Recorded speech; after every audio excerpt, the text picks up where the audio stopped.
We call this the miracle drill that will 100% increase your clubhead speed and actually allow you to hit it further. Now, we're going down the route of looking at something very, very basic. We think this is one of the most overlooked areas, so we want you to smash this, get this right, and actually give yourself a chance of improving your speed. So now, we said basics, but I actually think this is one of the most common areas that I see golfers come to me with. I can't tell you how many times I stand on a lesson tee and someone has terrible posture. And that's someone from a new golfer all the way to what we kind of class as an experienced golfer. Yeah, and I think people will be looking at this going, oh, how can this one drill create such massive difference in clubhead speed? It's not like I'm throwing a ball around or doing anything fast. But as we said in the intro, this is all about basics.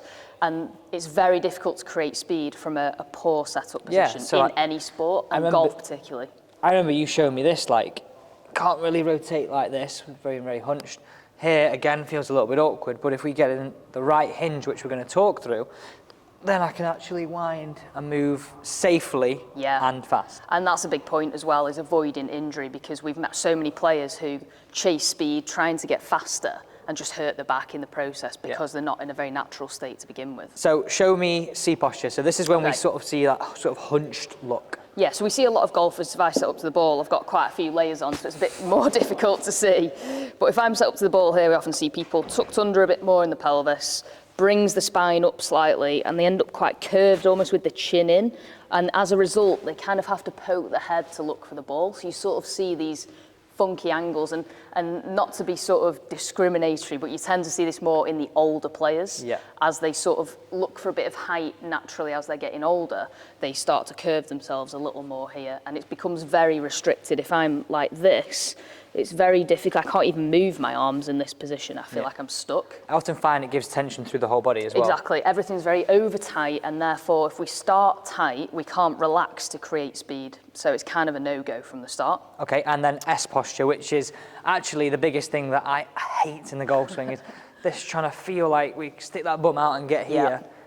And actually, you're probably going to walk off with some lower back pain or a massive contributor towards that. Exactly, as you said, the second one, the S position, where you always get this duck butt here, where it's like the belt buckle came forwards, the tailbone went upwards, the core becomes less engaged, and the lower back sort of tightened and it tilted forward. So we get a lot of pressure here on the musculature, and it's not very nice. And as we said, trying to create some rotation from there, what we tend to find is we end up very flat, and as a result have to then lift the spine to get out of that initial posture, which again, unless you've got unbelievable rerouting skills, is not going to do speed any favours, and is terrible on the spine as well. And I see from the face-on perspective that we end up a lot with that reverse spine angle. People come up and then they have to go back down because they went up. So talk me through now an exercise and the drill that we're going to do to help you get in that good posture. So with the golf club, we've just got the 6-iron, but you can use a driver, you can take any gym bar, anything really, you know, a brush at home will do the job.